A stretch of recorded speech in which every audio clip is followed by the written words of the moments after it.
பகவானே மாதவன், நீ எப்ப வந்த ஆண்டவா? நீ இப்ப வந்த ஆண்டவா? எப்ப வந்த ஆண்டவா? நீ இப்ப வந்த ஆண்டவா? எப்ப வந்த ஆண்டவா? நீ இப்ப வந்த ஆண்டவா? எப்ப வந்த ஆண்டவா? நீ இப்ப வந்த ஆண்டவா? எப்ப வந்த ஆண்டவா? நீ எப்ப வந்த ஆண்டவா? கோவிந்தா கோவிந்தா. பகவானே மாதவ, மாதவ அநேக வணக்கம். என்னுடைய பாதார விந்தத்தை ஆதரமாக செய்வித்தபடியால் இந்த பூ உலகில் என்றென்றும் சுகமாக வாழ்ந்திருக்க வேண்டும். அப்படி ஆகட்டும். மாதவன் சுவாமி, நானோ இந்த தோபர யுகத்திலே காக்கும் தொழிலை செய்து வரக்கூடிய கண்ணனாக வந்திருக்கிறேன். உண்மைதான். எதற்காக என்றால், எதற்காக? நீண்ட பூமி வாரத்தை நெகிழ தாவத்தில் வைத்து,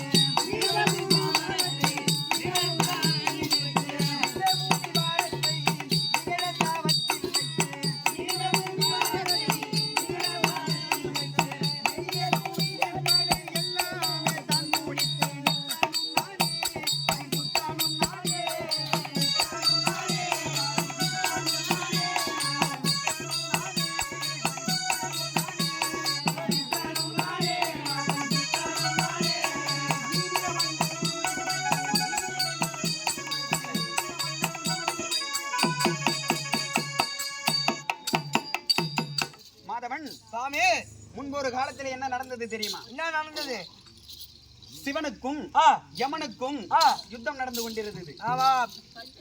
அப்படி அவர்களுக்கு நடந்த சண்டையில் சிவனுக்கோ கோபம் பிறந்து யமனை தன்னுடைய காலால் எட்டி உதைத்தார். ஆமா.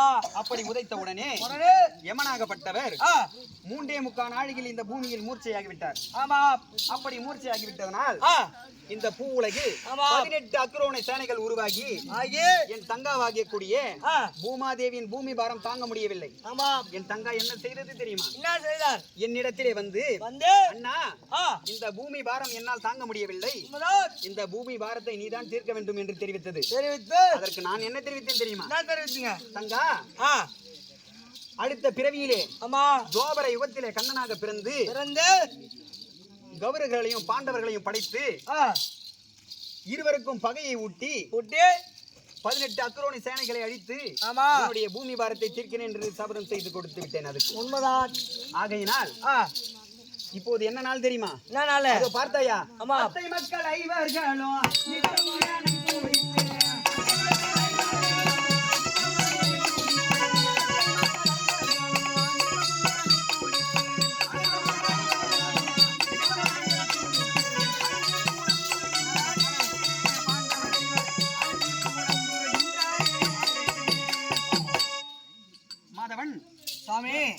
என்னுடைய அத்தை மக்கள் ஐவர்கள் பஞ்ச பாண்டவர் ஐவர்களும் என்னை நோக்கி தவம் இருக்கின்றார்கள். உண்மைதான்.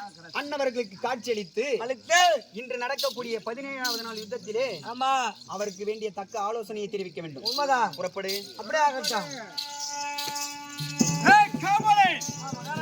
என்னுடைய மாமன் வந்து விட்டாரா? வந்து விட்டார். எங்கே இருக்கிறார்? சிம்மாசனத்தில் அமர்ந்து கொண்டு இருக்கிறார்.